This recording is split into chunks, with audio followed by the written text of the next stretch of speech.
I think it's really important that this video be made public.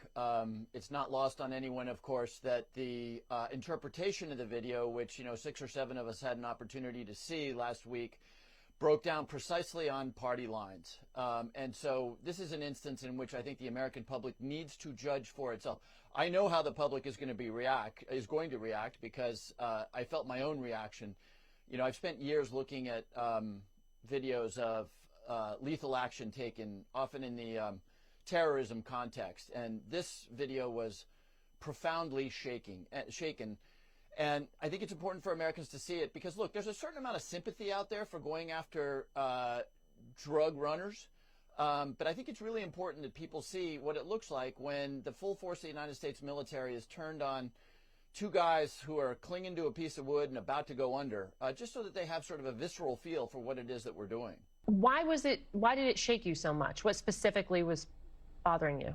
Well, and this is sort of the distinction, and there's a lot to unpack here about whether this is an authorized military action, which it is not, and right on down to whether these were legitimate targets, and they were not. But let me go back to some of the reviews I've done of other lethal action. Oftentimes when the Department of Defense takes a strike against a terrorist in Yemen or Pakistan or wherever, you watch a video of guys fully armed with AK-47s and sidearms and bombs and you name it, and they're on their way to do something terrible. And in this instance, you may have had bad guys. I have no doubt that these guys were involved in the running of drugs. Now, whether they were running it to the United States or Europe is yet another question.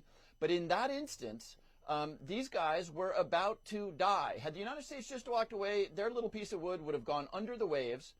And as many times as Tom Cotton may say that it doesn't matter what they were doing, it matters essentially what they were doing, because under the law, and if you've spent 15 minutes in law school, you know this, under the law, if someone has been struck and continues to engage in hostilities, points a gun at you, has a gun, they may be a legitimate target. But if they are outside of combat, they are not. And attacking them is a violation of the laws of war. And these guys, and this is why the American people need to see this video, these guys were barely alive, much less engaging in hostilities.